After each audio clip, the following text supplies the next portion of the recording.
How's it going, everybody? Here's another episode. So, I know. This is the video that a lot of you have been waiting for, and it is in regards to the Pentax DFA 150/450 mounted to the K-3 Mark III. As of right now, I do have the 55-300 PLM mounted to the K-3 Mark III. I'm out here in the wilderness, as you can see, right? Beautiful greenery, and actually came here specifically for swallows. They are the biggest challenge, at least for myself. So I'm going to start with the 55-300 PLM, do a few shots. Got the camera settings. Let me see here. I'm starting at a minimum.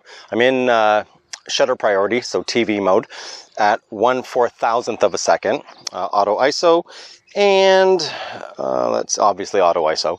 And I'm in AFC, and I have the full autofocus system on. And you know, because swallows are just absolutely unpredictable, so I want to give the camera the best chance of being able to actually catch them. And I'm just going to do a straight up back-to-back, shooting with the HD DA 55-300 PLM, and then switching over to the 150/450. There's a big difference between these two lenses.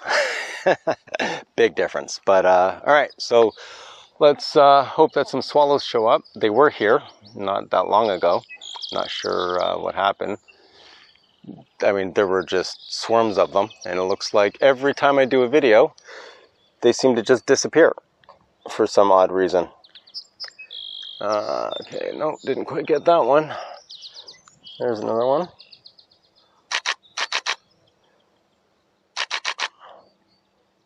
And they are completely and utterly unpredictable.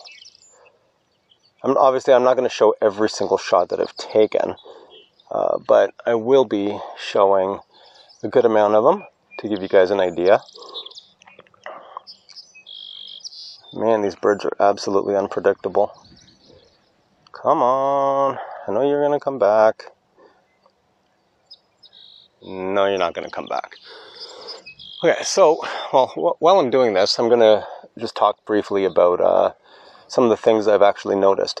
The DC coupling, so the DC motor in the DFA 150/450, when mounted to the K-3 Mark III, it's pretty evident that the K-3 Mark III was absolutely engineered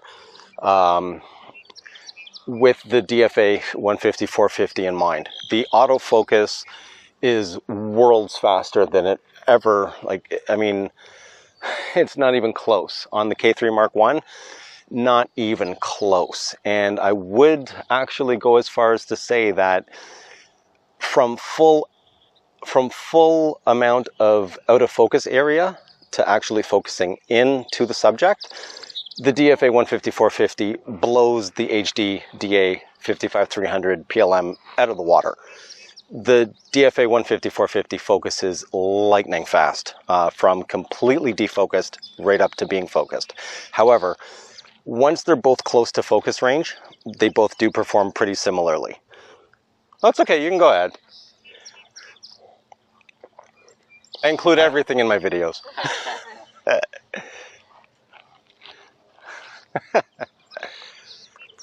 Yeah, so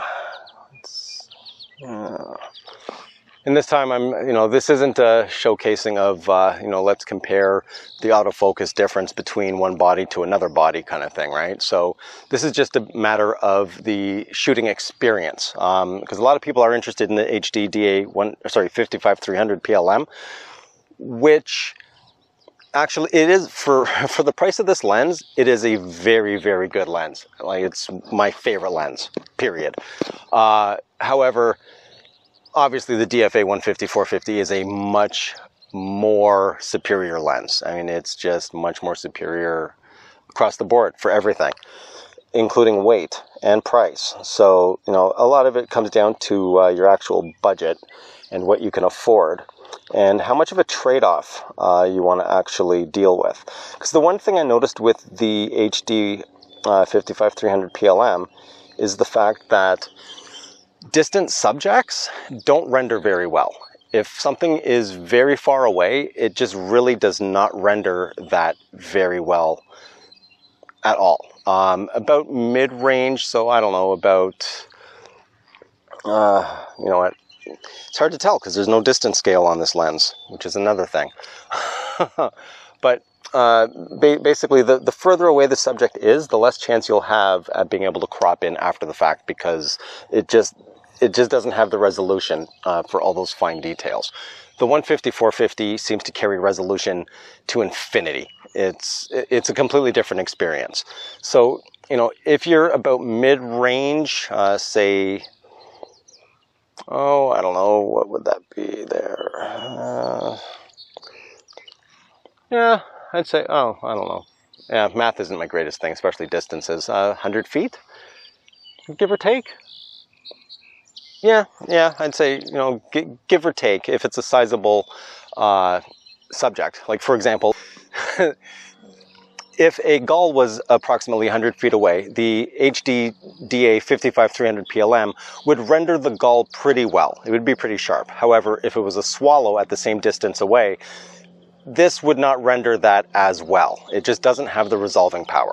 So I am now going to switch over to the DFA 150-450, and we're going to actually see how that fares in regards to shooting the same subject, some swallows, and I will talk about that experience a little bit more. See, I'm doing this all solo. There's no one else here. It's just me. Just me by myself. So let's bust this out. So this lens, in case you guys didn't see the other video I did comparing the 60-250 to the DFA 150-450, here's the size difference of the two lenses. So camera body and the HD DA 55-300 PLM versus just the 150 DFA 150-450 on its own. Huge size difference. So something to keep in mind, this is a very heavy lens. So you have to kind of keep that in mind in regards to what your priorities are. And if you want an all-day hiking lens, for me would be the 55-300 PLM if you're going to be out literally all day just shooting, because it's a lot easier to handle and a lot easier to carry. However, the resolving power of the DFA 150-450 is untouchable compared to, oh, that's crazy. I've got an ant on there. Sorry about that. All right, so here we go. Fire this up. Pretty much same settings. I'm using QFS in auto, using full, actually. Yeah, trying to keep it as realistic as possible in regards to comparing the HD DA 55-300 PLM. Just make sure that this is actually going to focus. Nope, it's having issues. What is this connected to? All right, let's see. It's a lot different. Okay, so I gotta just double check this here. Let's change the settings. Am I in preset mode? No. Autofocus cancel. There we go. Okay. All right. I think we're good to go. Let's try preset mode. Not in a preset though. Yeah. All right. So full autofocus. So when I press one of these buttons, it'll actually. There's buttons on the DFA 150-450 in regards to focusing, so you don't have to use the camera's buttons itself. You can just use the buttons on the lens, and they're actually scattered around. I went over this on my other video, which I will link. And all right, let's just get some swallows. And the balance of this lens is pretty good. It is pretty good. I will give it that. It's very well balanced in regards to weight distribution. However, it still does carry a good amount of weight. That's the only thing. So again, if you're going to be out all day, you kind of have to take that into consideration in regards to what the best lens would be for yourself. There is a trade-off to each lens. This weighs a lot more than the HD 55-300 PLM. However, this is a much more superior lens And if you're going to be tripoding, one thing, make sure you absolutely have a tripod that can carry the weight. Two, you also want to make sure that you have, you know, if you're going to be using a monopod, that your monopod can carry the weight. At least the ball head can carry the weight. And it would have to be a pretty sturdy tripod as well. And because this is 450, it is a little more difficult. It's almost like shooting through a telescope. So it does take some technique to be able to track, you know, especially an unpredictable flight pattern. So for me, what I usually try to do is pre-focus to the general area and then track the bird as it's coming in. So unfortunately, I'm going to have to cut this video. I'm not sure exactly what is going on with the DFA 150-450 in regards to the autofocus on here. Unfortunately, it just doesn't seem to be communicating properly, as you can hear. I mean, I have it in single, in select small, and it's just not locking any focus whatsoever. I've tried every single combination, and it's just not locking in. Okay, I think it's working for now anyway. Okay, I think we're good, hopefully. It's strange how I keep putting the settings back to how they were before, and then they work, and then they just stop working. Okay, so let's just find some swallows quick, because this video's been drawn out long enough. And now there's none.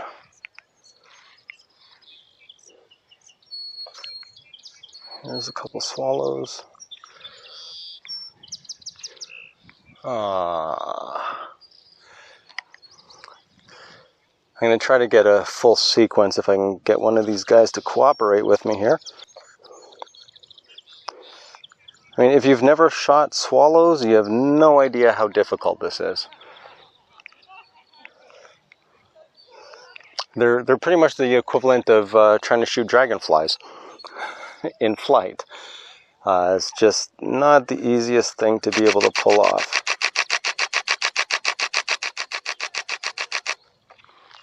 Alright, so that was full buffer at 1/4000th of a second. We'll see how that looks. Is this actually communicating properly? Yeah, now it's communicating properly. It's at 5 points. Oh, no. Yeah, once again, it's at f4.5 at 450 millimeters.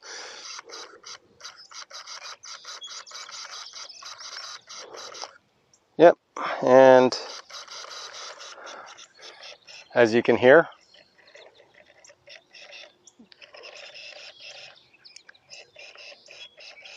lens is just not going.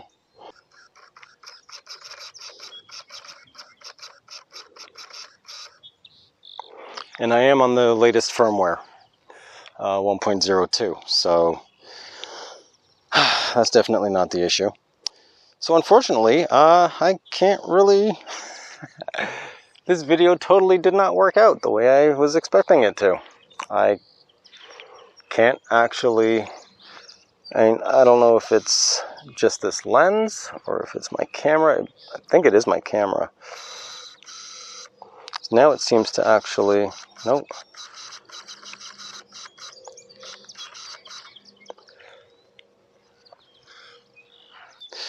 Just as a test, I'm going to switch back to the HD DA55-300 PLM and just make sure that it's actually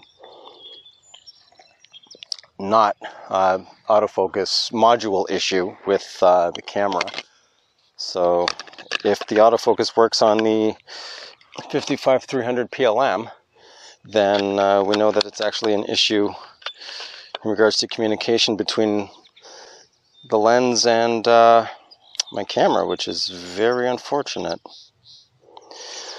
Ah, that's unfortunate. Oh, boy. Something I did not see happening at all. It's actually pretty upsetting because I was like really, like seriously looking forward to doing this.